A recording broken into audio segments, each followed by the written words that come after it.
When you hear Sir Keir say changes now, how will that manifest itself, Andrew? I think there'll be a whole slew of very, very fast changes. I think, the first thing, for instance, no planes will head off to Rwanda for a start. That legislation will fall immediately. We will see the junior doctors being called into a room probably later tomorrow, I would have thought, today or tomorrow, as soon as that, and they'll be given new offers. That will be difficult, of course, because he has to find some more money for that.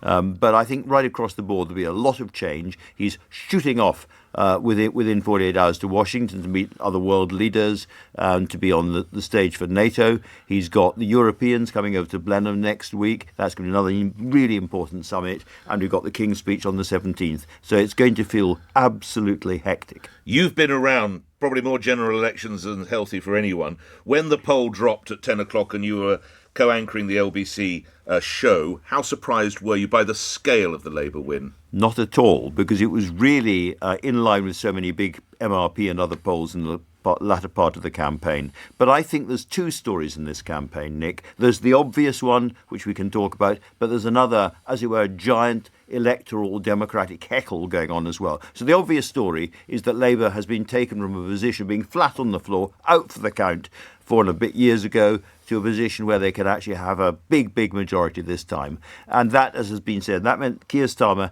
had to be, as a reformer and a changer inside the Labour Party, he had to be Neil Kinnock and John Smith and Tony Blair, all within a few years. And that seemed to be impossible. Well, he did it, and he delivered that victory. That's an amazing political achievement, and that is the obvious story. But of course, the reason for that is what the Conservatives were up to for 14 years, and the Liz Truss moment, and the pandemic parties, and that catastrophic election campaign the Tories ran, and all of that.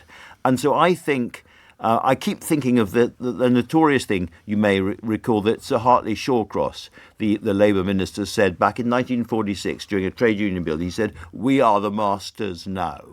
And the British public really hated that. They hung it round his neck for the rest of his life, and it damaged that government.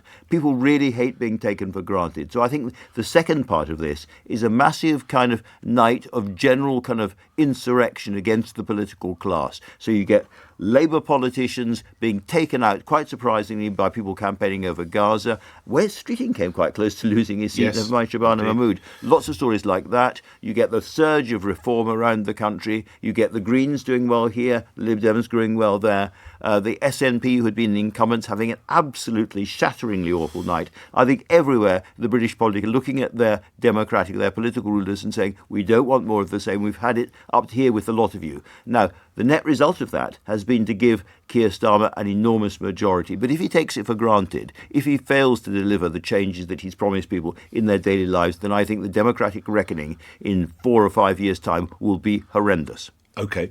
Just hearing, excuse me, Mark Harper has narrowly lost his seat, the Transport Secretary. So that's, I can see Natasha Clark grimacing there. That's another Cabinet Secretary. That's another Secretary of State gone. Another Secretary of State for Transport, Mark Harper, gone, losing his seat. And again, like a Forest of Dean seat, so just on the Welsh border, is that? Yeah, it would be. And look, we're seeing the Tories now tick over that 100 seat mark. Oh, right. Finally. 101. This, I think anything less than 100 seats would have been absolute wipeout territory for the Conservatives. They've just about scrape that. Could they get another 20 to 30 seats potentially, and then that would be not wipeout territory for them, still their worst result in modern times. Natasha, you're staying with me. Andrew, final question to you. Is democracy, is Parliament healthier for 8th-time lucky Nigel Farage, or less healthy? Well, he is going to be a parliamentarian unlike any other. We remember him in the European Parliament and the sort of stunts and the disruption and stuff. And he's promising to do much the same inside the British Parliament, but with a bunch of people around him.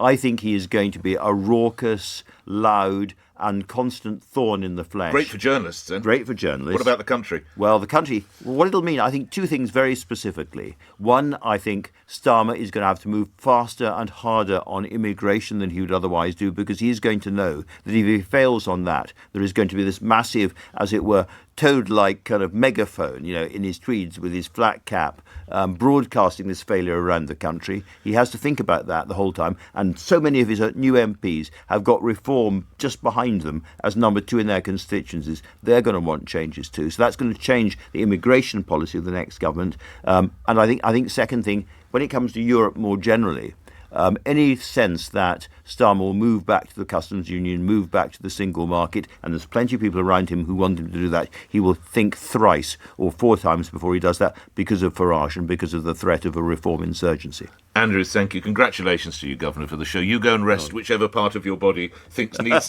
the most rest, and well done for your work English, over. I think it's called for. Yeah. Andrew Marr, thank you.